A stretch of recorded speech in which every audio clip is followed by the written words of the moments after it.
इस वीडियो में हम बिहार बोर्ड का हिंदी बुक क्लास 9 का जो है उसका फर्स्ट चैप्टर है कहानी का प्लॉट। उस चैप्टर का सब प्रश्न उत्तर जानेंगे, तो लास्ट तक देखिए अगर आप क्लास 9th में हैं। और क्लास 9th के मैथ का वीडियो प्लेलिस्ट बना हुआ है, आप देख सकते हैं। बिहार बोर्ड से है तो वीडियो को लाइक करके सब्सक्राइब कर लीजिए, क्योंकि इस चैनल पर बिहार बोर्ड से रिलेटेड सारी वीडियोज़ बनाई जाती है। तो चलिए शुरू करते हैं। देखिए फर्स्ट क्वेश्चन है, लेखक ने ऐसा क्यों कहा है कि कहानी लिखने योग्य प्रतिभा भी मुझ में नहीं है, जबकि यह कहानी श्रेष्ठ कहानियों में एक है। तो इसका उत्तर देखिए है, लेखक को अपनी बड़ाई खुद करने में विश्वास नहीं है, क्योंकि लेखक को कला मर्मज्ञ होना चाहिए, और यहाँ लेखक कलाविद भी अपने को नहीं मानते हैं। कहने का मतलब हुआ कि लेखक के अनुसार जो लेखक होते हैं, लिखने वाले होते हैं, उन्हें कला का ज्ञान होना चाहिए, लेकिन मेरे पास नहीं है, अपने आप को मानते ही नहीं है, अपनी बड़ाई खुद नहीं करना चाहते हैं, इसीलिए लेखक ने ऐसा कहा। सेकंड क्वेश्चन है, लेखक ने भगजोगिनी नाम ही क्यों रखा?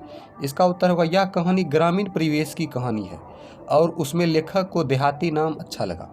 देखिए ग्रामीण परिवेश की कहानी है तो इसीलिए लेखक ने इस का नाम देहाती नाम रखा, ताकि उसमें कहानी में ये नाम फिट बैठे। चलिए अगला है, मुंशी जी के बड़े भाई क्या थे? तो आप कहानी पढ़े होंगे, आपको पता होगा मुंशी जी के बड़े भाई पुलिस दरोगा थे। ये तीसरा प्रश्न हमारा है, आप वीडियो को लाइक कर दीजिए। चलिए अगला प्रश्न देखते हैं। अगला प्रश्न है, दरोगा जी की तरक्की रुकने की वजह थी, मतलब दरोगा जी जो थे उनकी तरक्की क्यों रुकी, तरक्की रुकने की क्या वजह थी? देखिए समझते हैं। दरोगा जी को एक घोड़ी थी, बहुत कम कीमत की, मगर वह तुर्की घोड़े का कान काटती थी, मतलब तुर्की घोड़े से भी तेज थी। उसको लेने के लिए बड़े बड़े अंग्रेज अफसर दांत गड़ाए हुए थे, मतलब बड़े बड़े अंग्रेज अफसर उस घोड़ी को लेना चाहता था, अपने पास ले जाना चाहता था, लेकिन दरोगा जी ने नहीं दिया, किसी अंग्रेज अफसर को घोड़ी नहीं दिया, इसीलिए उनकी तरक्की रुक गई।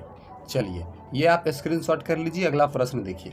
अगला प्रश्न हमारा है, मुंशी जी अपने बड़े भाई से कैसे उत्तीर्ण हुए, मतलब कैसे उत्तीर्ण हुए, मतलब बड़े भाई को का काम क्रिया जो किए किस प्रकार से?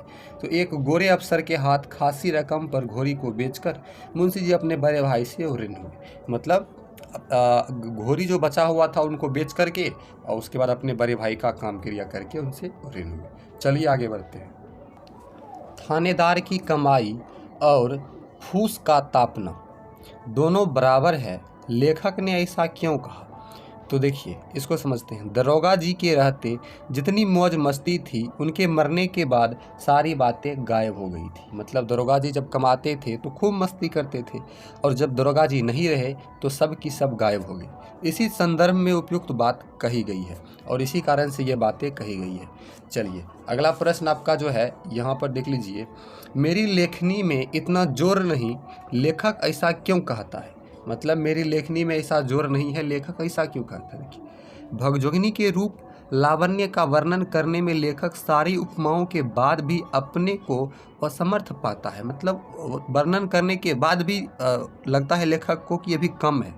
तभी उसने कहा कि मेरी लेखनी में इतना जोर नहीं है कि मैं इसका सटीक वर्णन कर सकूं। स्क्रीनशॉट कर लीजिए। अगला प्रश्न देखते हैं। देखिए भगजोगिनी का सौंदर्य क्यों नहीं खिल सका? इसका उत्तर होगा, भगजोगिनी अनाथ बच्ची गरीबी की चक्की में इतनी पिस गई थी कि उसे 2 वक्त खाना भी नसीब ना था, फिर उसका सौंदर्य कैसे खिल सकता था? अब किसी का शरीर खिलता है तो भोजन पर ही, और भगजोगिनी को पेट भर भोजन भी नहीं मिल पाता था, इसीलिए उसका सौंदर्य नहीं खिला। आपका अगला प्रश्न है, मुंशी जी गल फांसी लगाकर क्यों मरना चाहते थे? देखिए भगजोगिनी की दशा देखकर, अपनी गरीबी पर तरस खाकर, बदहाली की जिंदगी जीने से मजबूर होकर गला फांसी लगा लेना चाहते हैं मुंशी जी।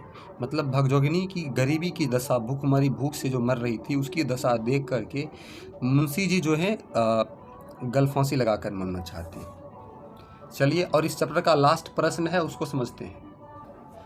भगजोगिनी का दूसरा वर्तमान नवयुवक पति उसका ही सौतेला बेटा है। यह घटना समाज की किस बुराई की ओर संकेत करती है और क्यों?